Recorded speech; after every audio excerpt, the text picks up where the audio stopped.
Probably gonna go back and re-edit this video, so if you're with me live, then good for you. This will not be on here for very long. Give it just a second, and then we're gonna get going. And what I think is gonna go on. I'm only gonna talk about playoff teams or teams I think are going to make the playoffs. We're not gonna go into Detroit. We're not gonna talk about the Pistons or any low-level teams like that. And this is just the Eastern Conference. We should be talking about 10, probably around 10 teams. And then we'll go into various different things. How long it's going to be for each team really just depends on, obviously, what I have to say and what my expectations are for said team.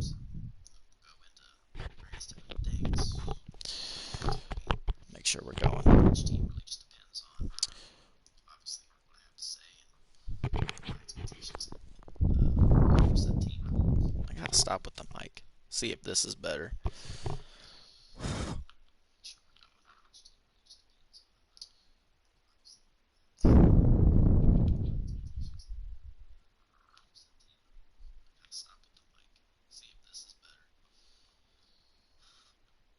Okay, we should be fine now. All right. So obviously, as you can see, we're going to start off with the Pacers and the Bulls. And the reason why I want to start off with the Pacers and the Bulls is, in case you didn't know, the news did just break tonight. LaMelo Ball has broken his wrist and is out for the remainder of the NBA season. So, with that being said, and we'll cover this again when we get to Charlotte, I don't really see the Hornets making it to the playoffs this year if they don't have the, as of right now, Rookie of the Year. So, these would be one of the two teams. They both have the same record right now, and honestly, if I had to choose between them, I'd probably take Indiana. Karis LeVert has been playing extremely well with his first games back from that cancerous kidney that they found when he was traded from the Nets. So I would not be surprised. My pick is definitely the Pacers are going to be the team that I think sneaks in. Sabonis is having an amazing year as well. And they actually just had an impressive win today over the Heat, who we will get to later because there are some questions that need to be asked. However, I would not also be surprised if the Bulls managed to sneak in somehow. They're just so inconsistent for me. Credit to Zach LaVine having an absolutely incredible year. Pacers are solid. They really are a solid away team. Go 12-10 away from home. Their average when it comes to conference, putting up 113 points a game. It's not bad. It's not. It's also really not. It's not really anything special. Especially when you look at they're giving up 112 points a game. So Indiana's they're a team that's going to fight, but I'm hoping that with Karis LeVert back, he's going to have a chance to really get into the rotation and like make an impact. And so I'm hoping to see that number go up a bit. I do think the 8 or the 7 seed is the right way to is the place that I would put them. I mean, out of their last 10, they've won 4 out of 6. It's not great, but I mean, Chicago, if you look at the exact same thing, if you look at their last 10, it's the same thing. They're 4 out of 6. I'm not saying either of these teams are going to finish top 5. I don't think they will. I don't think either of these teams catch Boston. I don't think that happens either. Boston right now is the 6th seed. But yeah, I would say the Pacers probably slide into that 8th seed now that LaMelo Ball's out for the remainder of the season with that wrist injury.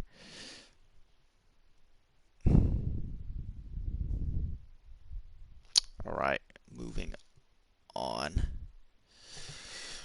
We're gonna go to Jesus. We'll go to Charlotte and we'll talk. Cause God, LaMelo was having a good season. Gordon Hayward had stepped up big. I think he had even came out and said that hey, these numbers weren't like the numbers he's putting up now. He even came out and said weren't a realistic expectation in Boston, where he was a 4th option, which is fair and makes sense. Terry Rozier's had a solid year. Just team as a whole, playing some solid basketball. They're 5-5 in their last 10. They have had a rough stretch of losing the last three in a row. However, they're putting up the same 112 points per game, and somehow are are allowing their points to score 113 on average.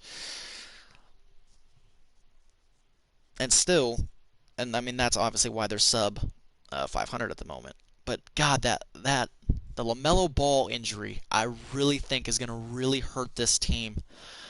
Um, I wouldn't be surprised. Okay, I think Indiana and Chicago will both finish above them. If I wouldn't be surprised if Toronto finishes above them too. So currently, as of right now, Charlotte's the 8th seed, and I would not be surprised if they finish 12th or 11th in the East. I think LaMelo Ball is that important of a player for them offensively and production and just production. Period.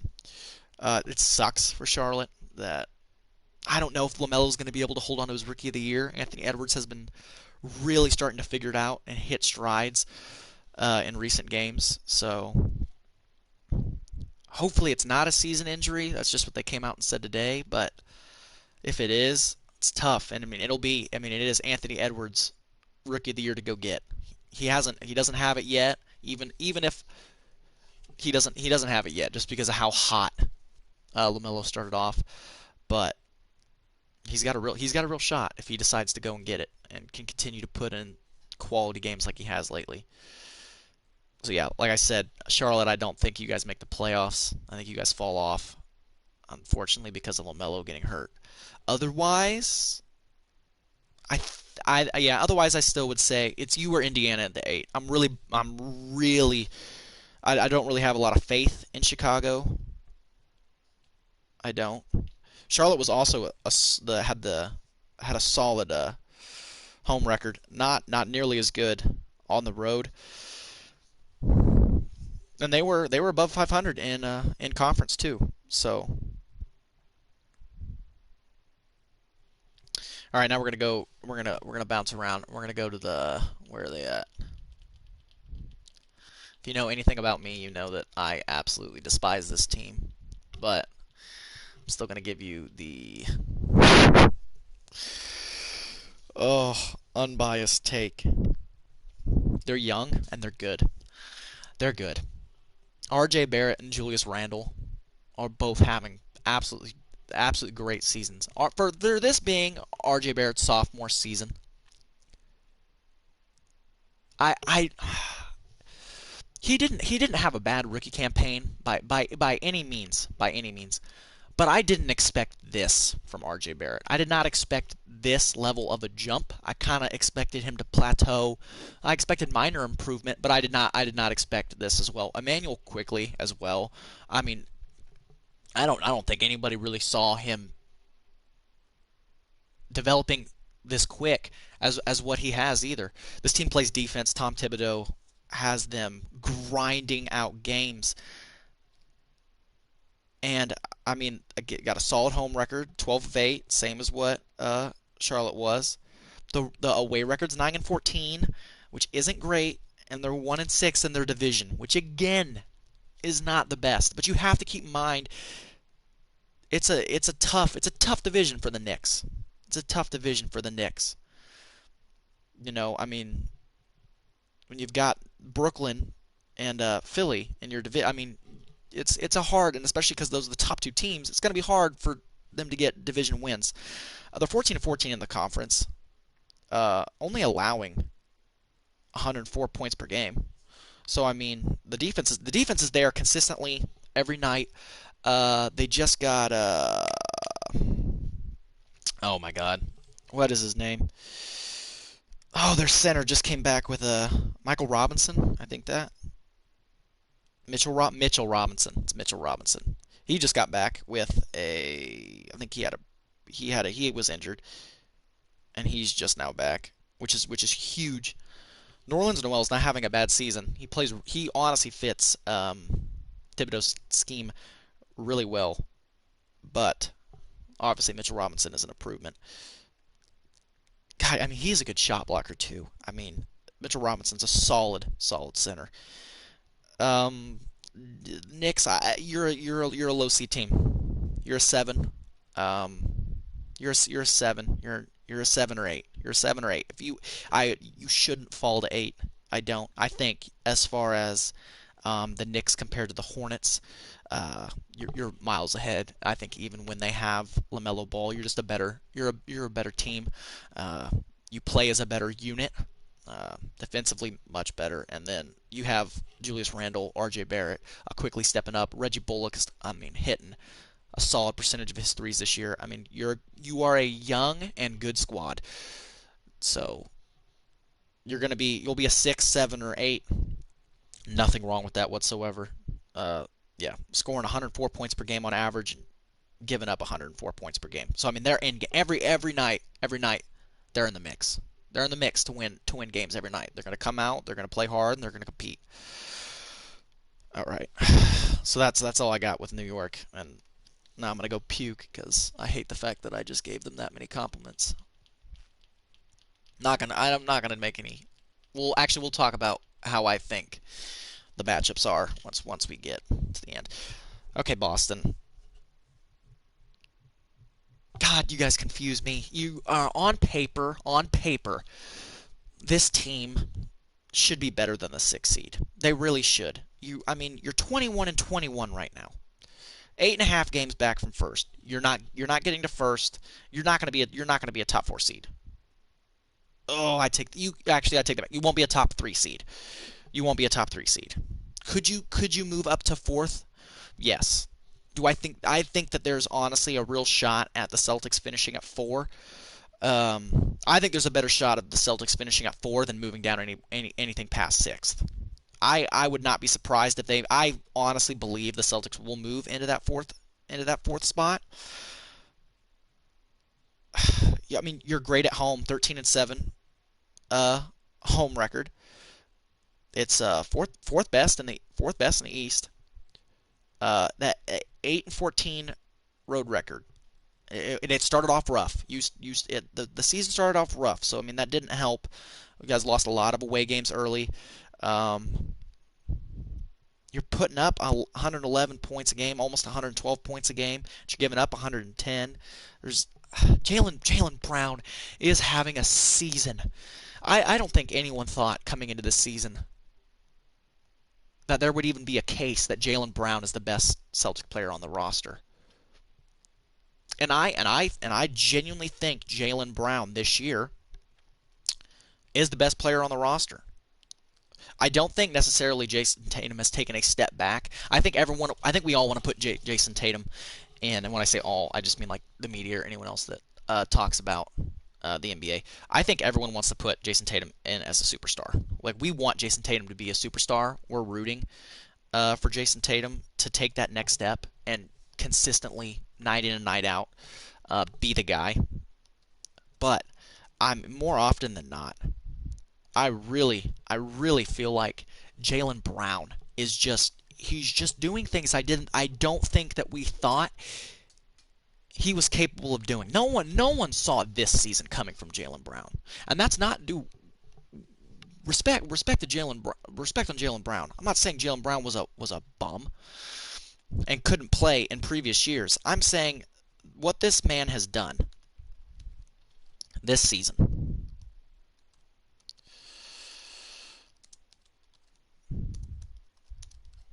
is unprecedented. I don't think anybody saw this leap.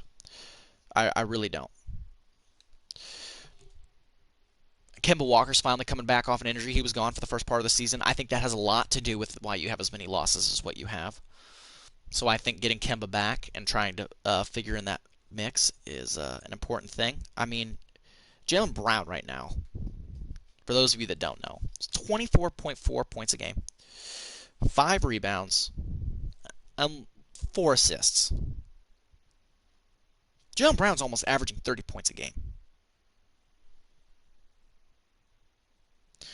And I mean, when you compare that, I mean, let's just say he's 25 points a game. Let's not say he's almost averaging 30. Let's say he's almost averaging 25 points a game. If you look at last year's numbers, and no one was saying that Jaylen Brown wasn't delivering in the 2019-20 season, he was averaging 20 points a game. and the Celtics fans weren't complaining about, oh, Jaylen Brown needs to get involved more. He needs to have more production. We were we were not. I'm not gonna say we, as in I'm a Celtics fan, but I mean Celtics Nation was content and quite happy from what I had heard from his production last year. I think walking into this season, if you said, all right, Jaylen Brown's gonna shoot the exact same as he did last year. He's gonna shoot 48% from the floor, and he's gonna shoot 38% from the three point line. He's gonna give you 20 a night. He'll get you a steal. Um, he'll get you a steal, and he'll get you about 6 boards and 2 assists. I think Celtics Nation takes that every day of the week. I think that is the minimum that we should hold. That we like going into the season. That was what we were going to hold Jaylen Brown to. Gordon Hayward's gone. Now we knew that there was going to be a little bit of rise in production because Gordon Hayward is done. But on on more shot attempts, on more shot attempts. Last year he was averaging between basically 8 shots and 15 shots. This year he's 9 shots to 19 shots. So on more shot attempts, he's shooting a better field goal percentage of 48.6 compared to 48.1, and he's shooting a better 3 percentage at 38.3 compared to 38.2. He's taken a huge step up. His free throw percentage has gone up 3% this year. Rebounding's gone down. I mean, by a little less than one, but I mean he's putting another assist in there. Steals have gone up.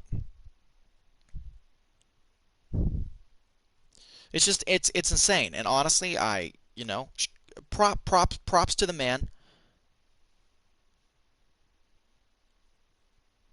for being, in my opinion, the Celtics' best player this year.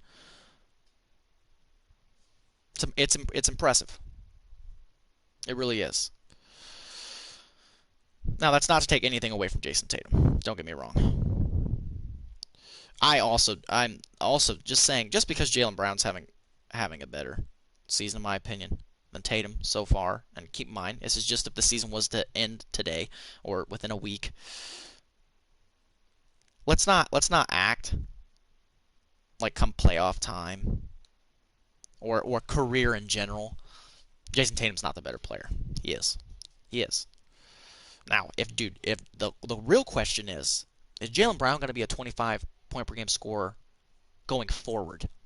Is he going to take the next step? The step we're waiting for Jason Tatum to take.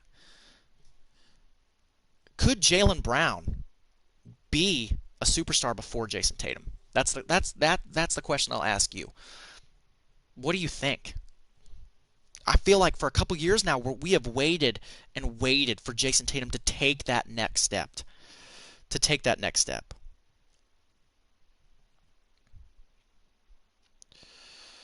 Now, Jason Tatum's no bum. He's putting up 25 points a game also. He's putting up 7 boards a game also. He's putting up 4 assists a game also. He is still going out there and he's still doing his job. I just wish, I wish I could see just a little more. I want to see Jason Tatum, and this is, and it won't. I want it to happen, but I wonder how it was going to work with Kemba, Jalen, and Jason. It didn't work last year either. I think Jason Tatum needs more shots. Kemba is going to take some of those shots away, and Jaylen Brown deserves to have some of those shots as well. And I think right now, Jaylen Brown is your go-to guy. I do. Now I'm not now, and I think it should be if the Celtics want to make a deep playoff run. I think you need to find a way for Jaylen Brown to continue the same production that he's doing right now, but you've got to get Jason Tatum to be option number one. You do. You have to. You have to. You have to. You need to start seeing Jason Tatum average 27, 28, 29 points per game if you want to compete with these top 3 teams in the East. And I think they're very, very capable of doing it. All right, with all that being said, I am now going to move on from the Boston Celtics, and Jesus Christ, this one is I have So many things to say. All right, Miami. So far, all you've done is proven that what I said in the offseason, my fear, is coming true before my eyes. What happened? This team made the finals last year. Eric Spoelstra's decision making down the stretch has been questionable to say the least. Now, I understand, and every Heat fan will blow this up in the comments. Yes, you didn't have Jimmy Butler for the first for a good fraction of the season. I understand that. I do. Also, can everyone get off Tyler Hero's ass? Like, can we just like he's not Tyler Hero's not the reason why this team's losing. The Tyler Hero you got in the finals and the playoffs, it is not fair to expect that kid to put up those numbers in his sophomore season. I didn't just because he had a good postseason last season. I did not expect him to come out and that just be who he was from then on out. It's the same thing with Jamal Murray. There were people that were trying to tell me Jamal Murray might be a superstar after the series against Utah. Maybe he just had a good series, guys, and it was in the bubble. You saw things that happened in that bubble that I don't think happen if it's a regular season. I don't. I just don't think it happens. I don't think the Clippers lose 3-1 to the Nuggets if it's not a bubble. I don't. There was a lot of moving pieces and stuff that went on with that. Miami's putting up 106 points a game. Their opponents are putting up 107, 108. They're 6-4 in their last 10. They also have a losing streak of 3, though. So, I mean, you were 6-1, and then the last 3 games, shit just keeps hitting the fan. Duncan Robinson is not producing the way that I think most people. Okay. Duncan Robinson and Joe Harris are the same type of player. It's a Kyle Korver without the defense. Like, and here's my problem. If I was the Heat GM, and obviously I'm not, and maybe there's a good reason for it. If you can get Andre Drummond, Vucevic, you can get a center. A center that can help you out offensively or can really rim protect. Because Kelly Olynyk is not the answer. He's not. He's not. And you could do that trading Kelly Olynyk, Duncan Robinson. I'd do it. I really would. And that's not taking any. I know Duncan Robinson is a sniper, absolute sniper, having a little bit of a down year. And I think this team relied heavily on three point shooting last year. It's how they beat the Bucks with 3-point shooting. Bam is having an amazing season, by the way. And Jimmy Butler, I mean, if you want to put LeBron in the MVP conversation, go look at Jimmy Butler's numbers compared to LeBron. So, I mean, if you have LeBron in the MVP, I mean, Jimmy Butler is I mean, he can be in that conversation too. Now, the reason why he's not is because of the amount of games he missed, even though it wasn't his fault because he had COVID. But I digress. I would trade Dunk, and I would get a big, and I would get a big. If they could somehow manage to get Vucevic, this team becomes scary good. They become scary good. They do. You have perimeter shooters. Under zero circumstance would I trade Tyler Hero. Because what Tyler Hero showed you in the postseason, I believe he can mature and develop into being that on a consistent basis. I do. And I think Jamal Murray could develop into being the exact same thing. However, I like Hero's chances a little more than Murray's just because of how long Murray's been in the league. I feel like he already would have done that by then. I feel like by now, Jamal Murray would have taken the next step. Tyler Hero's a baby. He's a puppy in this league. He's a puppy. So I wouldn't trade him. Duncan Robinson, you know what you're going to get out of Duncan Robinson. Duncan Robinson doesn't have the potential that a Tyler Hero does. I think if you could get Andre Drummond as well too. I mean, that man eats up boards. I mean, he's gonna grab you 10 to 15 boards a night. Dude's a walking double-double just on putbacks, lobs. And it relieves some of the defensive pressure off Bam. And I really think if you got an Andre Drummond to go along with Bam for those power those big twin towers down in the middle, I think you'd see Bam Adebayo's offensive production go up quite a bit. I do, because I think he'd be able to take some reps off on the defensive end. All right, and Miami, you're gonna honestly, you're in the same place as you're honestly the same place as Boston. You're the 4, the 5, but I do like Boston's team a little more than yours, and it's because you have there's a trust issue going on between me and the Miami Heat organization. Eric Spoelstra and his resorting to zone. When times when I don't understand why we're resorting to zone. There are games you have leads, and then in the fourth quarter, you will Eric Spoelstra's he'll sub in Kelly Olynyk and take out um, uh, Bam or someone else who's like he's taking out a hot rotation. Rotation will be hot, and that's part of the reason why you're winning down the stretch. And he'll do something else. He'll switch to zone or anything else, and that'll be why they lose games. So you will finish a 4 or 5 seed. I don't see you falling to the 6. You're going to stay in the 4 or 5. I think Boston's going to go up to the 4 or 5. But I mean, you made it to the finals last year. The roster is it's pretty much the same. And if you're a 4 or 5 seed, if you're a 5 seed, that is the edge of me saying that you actually have a legitimate chance to win the NBA title. So Miami, you can have a chance. I need to see consistency down the stretch, and I need to, and if you can make a trade for a true big who can either help you rim protect or is going to help you score, then I think this team becomes scary. I do. All right, moving on from Miami. This team was, this team has had some ups and downs. Let's see if I can find without swiping through again. Oh, jeez. It's alphabetical order, too. There we go. Did I just... Yeah, it was literally one behind. All right, I'm an idiot. It's fine. Atlanta. Atlanta's shooting 53% from the floor. Offensively, this team's pretty good. I mean, it's putting up 113 points a game, and they're allowing 110 points a game. They've won 8 games in a row. They're 8-2 right now. Atlanta was going through some stuff. Atlanta has climbed up the Eastern Conference standings a little bit recently. They're 11-11 away. It's your 500.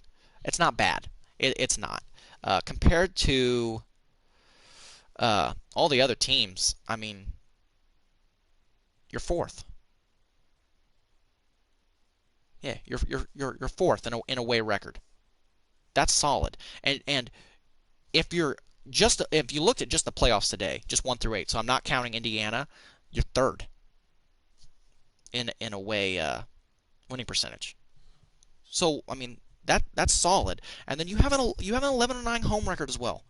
So I mean you're getting the job done at home, and you're also going out and taking care of business away from home. Trae Young is having a really weird season. A really weird season. I think everyone's seen the stat with Lonzo Ball shooting a better 3 percentage than Trae Young this year. I mean, obviously he's a volume shooter, and they're not going to shoot the same amount of times. But when Trae Young is a show. That's what he is in Atlanta. Trae Young is a show. Trae Young is gonna show up, and he's gonna shoot the ball. And he might have 30. He might have 50. But there are other nights he might not put up a lot. He might clang a few. Now, with that being said, Trae Young's playmaking this year has been special. Dude is almost averaging 10 assists a game. basically 9.5. He's at 9.4 assists, 4 rebounds. I don't care anything about Trae Young's rebounds. That's not why you don't have Trae Young to rebound. That's not when you have Trae Young, you're not concerned about his rebounds. He's 25.7 points a game. So he's at 26 points a game. There's nothing wrong with that. There's nothing wrong with that.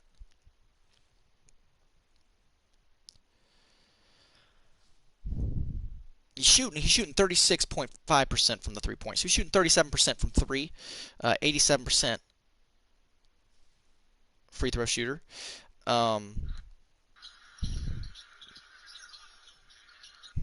Got some of the highlights going on from the tournament. Apologize. Yeah, I mean putting up almost 10 assists a game.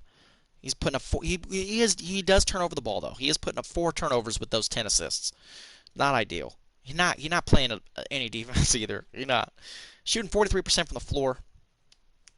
Putting in 34 minutes. 3-point percentage is actually 2% higher than his career.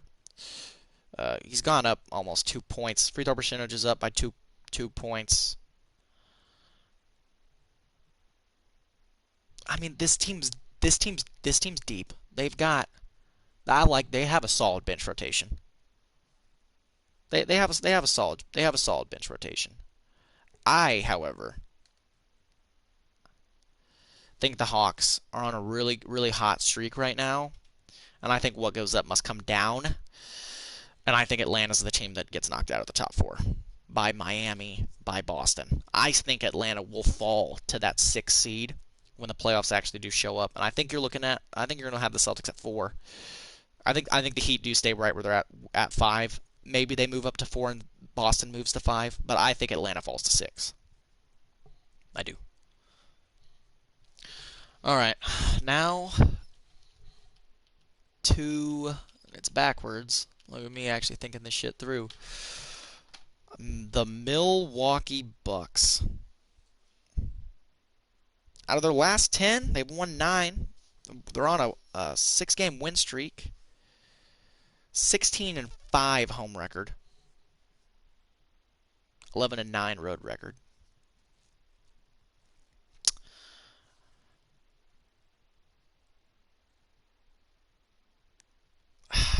Giannis is putting up somehow 29 points per game and 6 assists per game, shooting 56% from the floor. And doesn't it feel like Giannis is having an off year?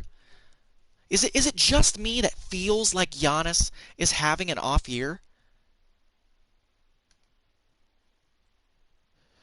Maybe it's because of what a rough start he had, or maybe it's because he doesn't have the MVP hype surrounding him that he has in the past 2 years. But I mean, it doesn't feel like Giannis is, and again, it could be because the Bucks are the 3 seed and they're not the runaway 1 seed in the East. But I mean, Giannis has played every game, and he's putting up 20. He's putting up 29. He's putting up 29 points per game. He's putting up 11, almost 12 freaking rebounds a game. Dude's at 6 assists, a block, a steal. Dude's got a 29 PER. He's good. He's not. Giannis isn't the problem with the Bucks. He's not. I don't think Giannis is the problem with the Bucks when they get into postseason mode either. You don't have the 3-point shooters around him. Is what the problem has been. They're going to put people in the lane now. The addition of PJ Tucker is an interesting one. It's an interesting one. There have been a lot of people that really think, they really do believe PJ Tucker is going to make a big difference on this team. I'm not one of those people. I don't think PJ Tucker changes life in Milwaukee. I don't. Giannis is averaging 29% from 3, or almost up to 30%. His jumper is so hit or miss. I applaud him for taking them. He is trying to work on them. But dude, he has yet to have a jumper. Free throw percentage is 68%. You, I, Giannis got to get. We got to get him a mid range. We got to give him a mid range. I don't think Giannis needs to have a three. I don't even know. I don't even think Giannis needs an off dribble mid range. I don't think he needs to do. I think if you can get Giannis in a pip and pop where he feels comfortable, like LaMarcus Aldridge, he feels comfortable with a 17, 18-foot jump shot on the wings or at the top of the key. I think it really takes pressure off Chris Middleton come playoff time. And yeah, I mean, naturally with the mid range, I'm hoping his free throw percentage goes up as well, but that's not normally how that works. Chris Middleton's shooting 42% from three this year.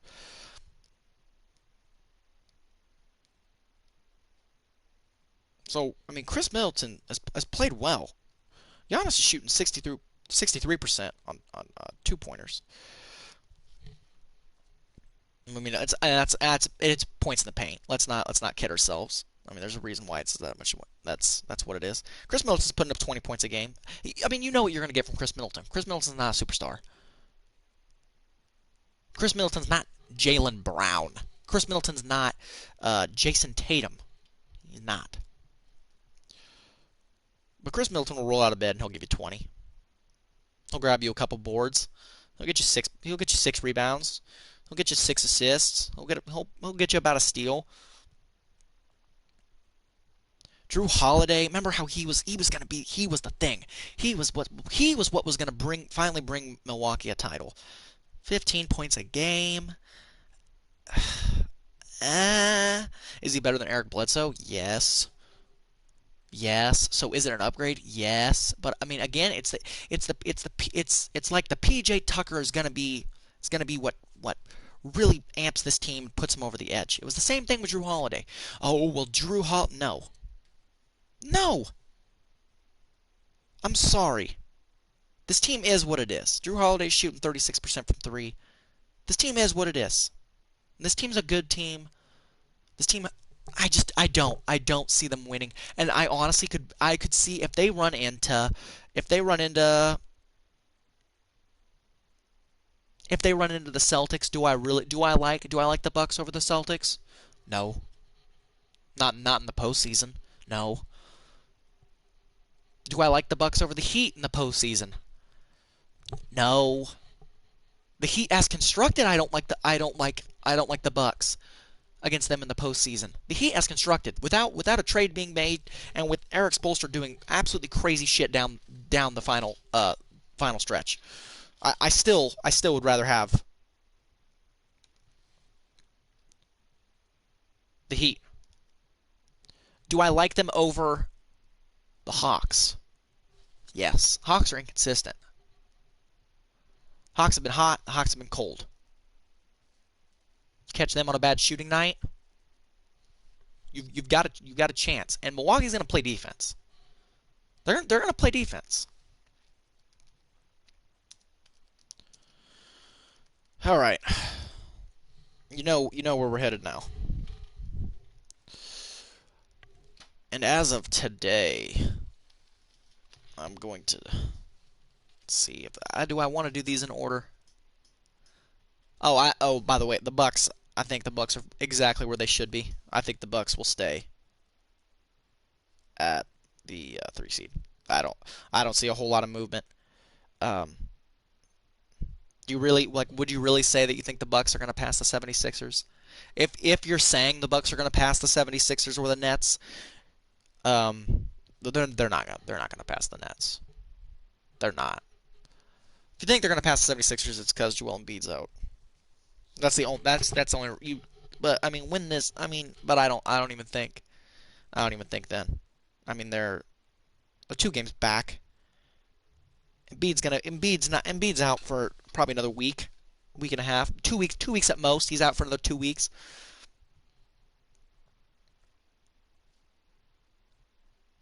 Yeah, Milwaukee's going to be the 3 seed. I think these top 3 teams. No, okay, I take that back. Milwaukee is the only team in the top 8 that I don't think has a chance of moving. I think Milwaukee will be the 3 seed. I don't think anyone else is going to be the 3 seed. I think Milwaukee's the 3 seed. I just don't see that kind of movement. We're the 76ers are going to be the 2 seed, but we're going as of today because that's how I've done this whole time. There's no KD. This team is still winning games with their best player out. And now it's time to talk. Maybe this team maybe this team can win the East without Kevin Durant. I'm being serious. This team plays beautiful basketball. Nets games are fun to watch. The I was so worried about the James Harden Kyrie Irving thing. And I was worried for different reasons than Harden's too. My issue is not with Harden. My issue is not with Harden coming to this team. Harden had proved playing with Russell Westbrook twice. Oklahoma and Kev Harden is not a selfish player. Harden wants to win, and Harden's going to fit in with the system. But this team's scary good. Landry Shamet hurt himself today playing. If this team gets Andre Drummond, if the Cavs buy out Andre Drummond and he goes to the Nets, this team can win without Kevin Durant. This team can win without Kevin Durant because Andre Drummond is going to give you that inside protection that they need, and he's going to help with rebounding, which is my number one. I mean, apart obviously from the defense that does not get played except for in key moments. That's my biggest issue with the Nets is the offensive rebounding that teams are able to do with against them. They're scoring 120 points a game. I mean, they are explosive.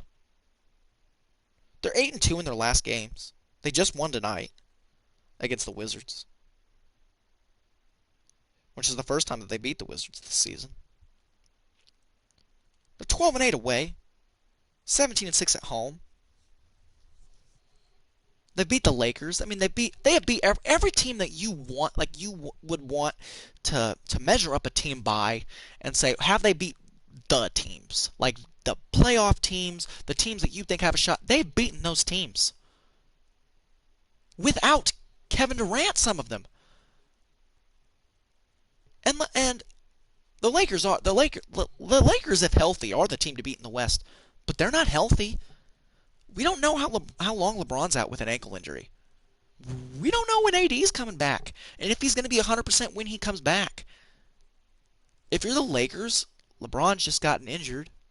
Anthony Davis is coming off an Achilles. Do you shut this down? What purpose does rushing LeBron back have?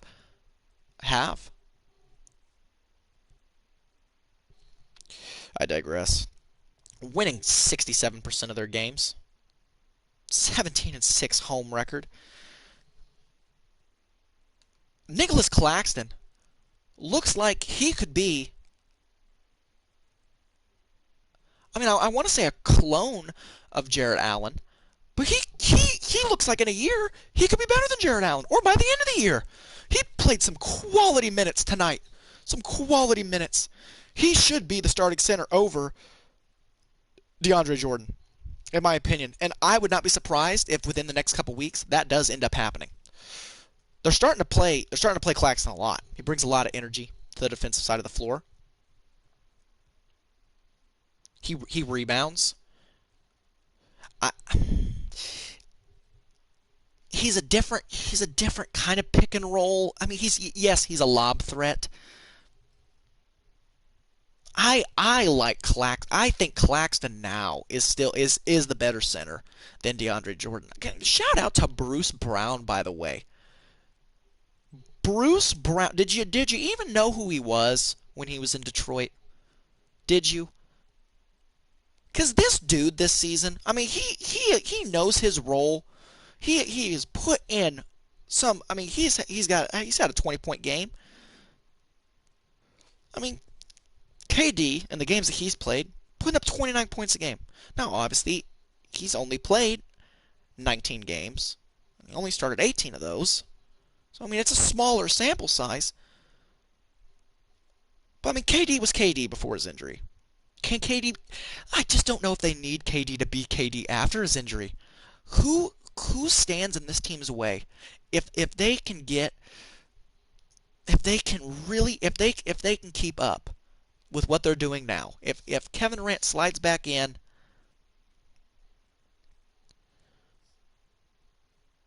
and there are no hiccups, re-getting the flow back, I just don't know who stops this team in the East. Kyrie in the 30 games he's played, 28 points. 28 points a game.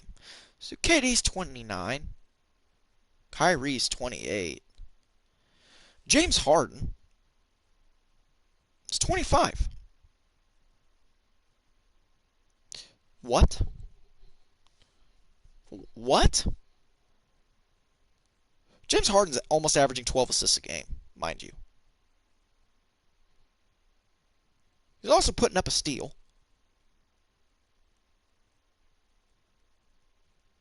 James Harden's playing almost 40 minutes a night. He's at 38.4. James Harden's going to give you solid minutes. Joe Harris, my God, that brother is insane this year. And Joe Harris is not any better than what he's been. Joe Harris has more floor spacing. That's just as simple as what it is. I mean, it must be nice to be Joe Harris when you've got the floor spaced because you have Harden and Kyrie on the same floor. And good God, when Durant comes back, I mean, Jesus, what do you do? I mean, you gotta help, depending on who has it. Claxton's played in 10 games, hasn't started yet. Putting up 8 points a game, okay. 4 boards a game, okay. An assist a game, a block and a half a game. DeAndre Jordan's at a block and a half game as well. I just don't see the argument for DeAndre Jordan continuing to start. He's averaging less points. He's averaging less boards, I believe. No, okay, he's averaging more rebounds. He's averaging 7.5 rebounds. So I take that back.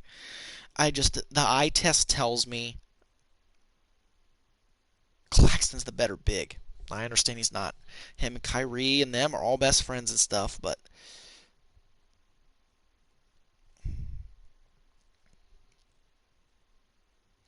I mean, yeah, James Harden shooting 38% from three. Kyrie shooting 41% from three. He looked like he was going to be part of the 40, 50, 90 club. His free throws dropped down to 88. I don't know if he's going to be able to get that back up. He's still shooting 52% from the floor. Harden shooting 47% from the floor. Kevin Durant, when last seen fully healthy, 43% from three and 52% from the field.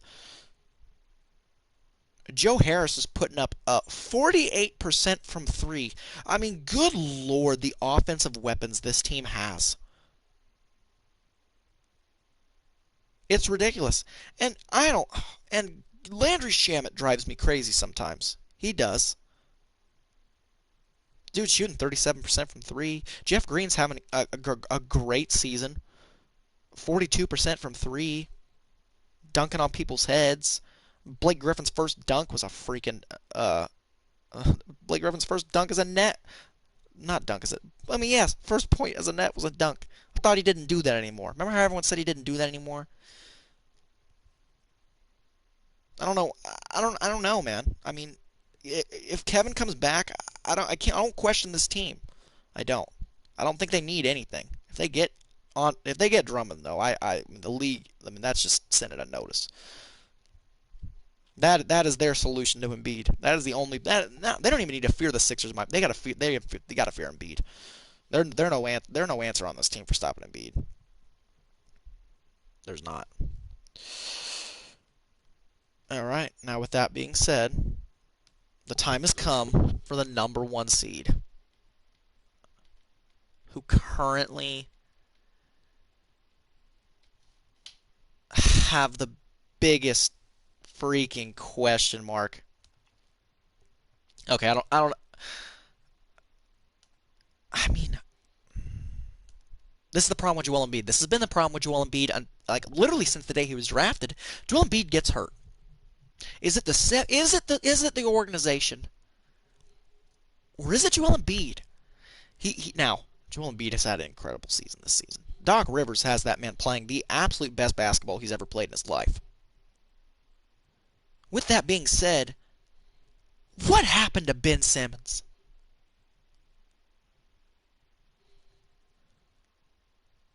We thought Ben Simmons. There were people saying Ben Simmons was going to be Magic Johnson reincarnated.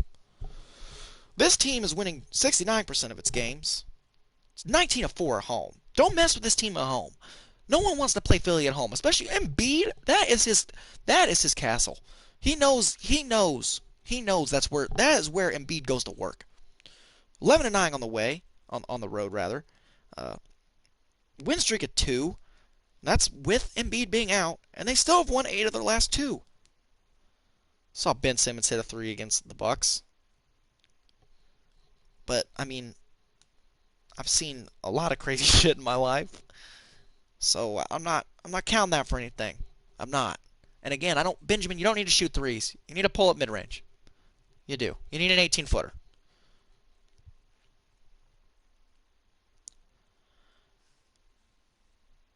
I'll admit when I'm wrong. I was wrong about this team. I didn't think Ben Simmons and Embiid could work. I thought we had seen it. It's just it doesn't their play style's not built for not built for each other. It's not. Danny Green's hit and miss. Tobias Harris is packed to being Clippers Tobias Harris. Doc Rivers just knows how to get Tobias Harris going. Joel Embiid's putting up 30 points a game. 11.5 rebounds a game. A block. 3 assists. A steal. Joel Embiid's the MVP. Joel Embiid's the MVP. If Joel Embiid misses 8 games, Joel Embiid's still the MVP. Joel Embiid's the MVP. This team's not going to be in the 1 seed by the time Joel Embiid gets back. They were in the 1 seed because of Joel Embiid. And keep in mind, that Nets team might be an historically great Nets team. Joel Embiid had them in the number 1 seed. Tobias Harris is putting up 20, basically 21 points a game. He's giving you 8 rebounds. Damn near 4 assists. Almost a steal. .9 steal. I'm gonna give him I'll say he averaging a steal. Tobias Harris is the second option. I'll ask it again. What happened to Ben Simmons? Ben Simmons averaging 16 points. I thought you were Ben Simmons. Ben Simmons is probably going to win Defensive Player of the Year, but I thought you were Ben Simmons. Like, supposed to be an all-star. Supposed to be, according to some people, the next Magic Johnson.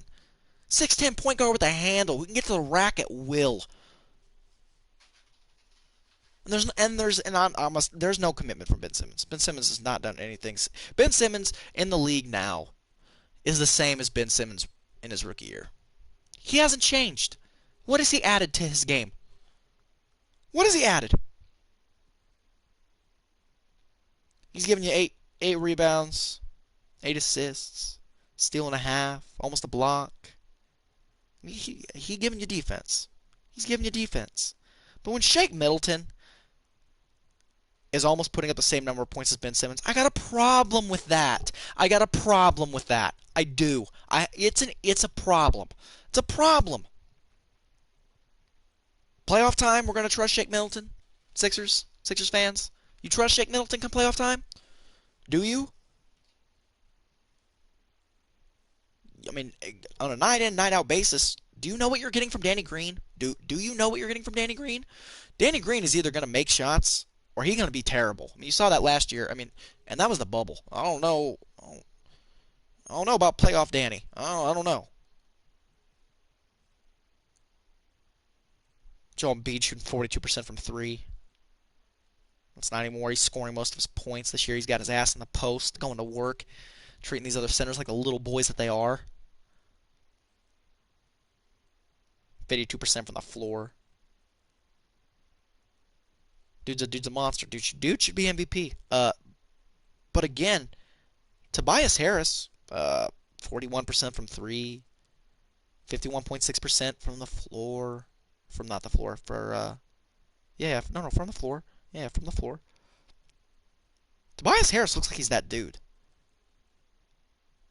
It's too late, 76ers, to trade Ben Simmons for really anything that's worth trading Ben Simmons. But God, I mean, who? Let me know in the let me know in the comments. What's your Ben Simmons trade look like? If you're trying to get the 76ers to win this year or next year, because I think Ben's got to go. I don't think as constructed you're winning a title this year with Ben Simmons. I just don't. You can be a great regular season team, and come postseason time, when the transition buckets go away, when you got to run a half court set, when they're paint camping Giannis, when there's no one near Ben Simmons at the 3-point line, so they're doubling. It's easier to double Joel Embiid. What's your plan? What's your plan? Tobias, I mean, if Tobias Harris keeps doing what he's doing, though, I mean they're gonna finish. They're gonna finish the number 1 or number 2 seed. If they finish as the number 2 seed, it's gonna be because Joel Embiid's gone. It is. Like that'll be the reasoning. I mean, now I don't know if they hold on. I don't know if the Nets don't overtake him if he doesn't get hurt. But I mean that'll be the reason. That's what everyone's gonna say. In the absence of Joel Embiid, I mean obviously we're gonna hold. I mean we're not gonna hold 76ers to the same standard. We're not. All right, let's talk about the playoffs as of right now. How I think that the first we're just gonna do first round because I'm not gonna go in depth. I mean obviously this is all subject to change. I mean LaMelo Ball is presumably out for the year with a fractured wrist, so we're not gonna go crazy. I'm not gonna do like a bracket right now, especially because I don't even have the Hornets making the playoffs. But I will we'll do matchups just as standings are now, not as everything that I said. So like I said that the Celtics are going to be the 4 seed, but right now the Celtics are not the 4 seed. So that's not. I'm not going to pretend like they are, and we'll do that. We'll do a playoff prediction as when the standing gets said too. But right now, 76ers Hornets first round. I mean, I'm assuming Joel Embiid's going to come back. I mean, he wasn't a bad injury. They said a couple weeks. Joel Embiid should be back. Joel Embiid's going to have games to get back into shape and to recover. The Sixers are winning. The Sixers are sweeping whoever they play in the first round. If the Sixers play the Hornets, Pacers, Bulls, none of those teams are getting a win. Not a one of them. Not a one of them.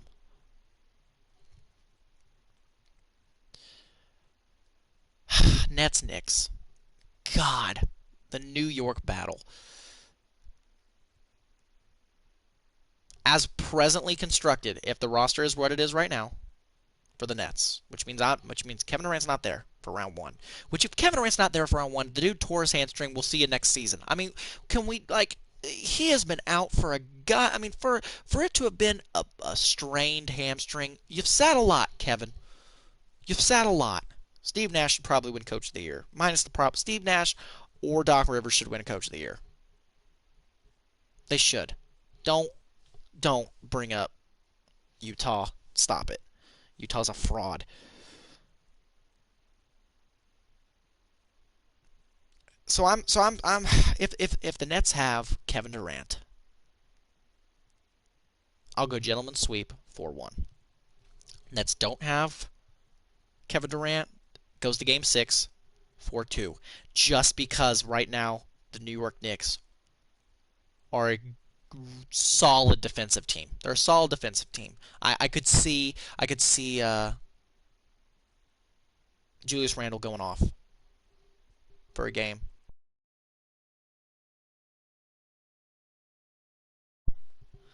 So I could see Julius Randle going off and getting a win. I could see R.J. Barrett stepping up, almost like what Tyler Hero did, and having a solid performance as well. So yeah, I would say that at the most the Knicks will get 2 games out of that series. The 3 and the 6, the Bucks and the Celtics. I've already said this. If you go back and watch my take on the Bucks, I'm gonna ride with the Celtics here. I am. I don't know if it's probably not a popular take. I think this team's gonna figure it out down the stretch. I think Boston's gonna get their shit together. And I think we know what the Bucks are. I think the last two I don't think the Bucks have changed that much from the last 2 postseasons. I'd take the Celtics 4-2. Yeah, I don't yeah, I think 4-2. Then you got the Hawks and the Heat. Oh god, this one's a shit show. Yeah, I'll take the Heat. I'll take the Heat. I think Miami's record is a little deceiving considering how many games Jimmy was out. God, if Miami can get a deal done, if Miami can get a trade done, I'm telling you, watch out. All right, that's my take on the NBA standings for the Eastern Conference.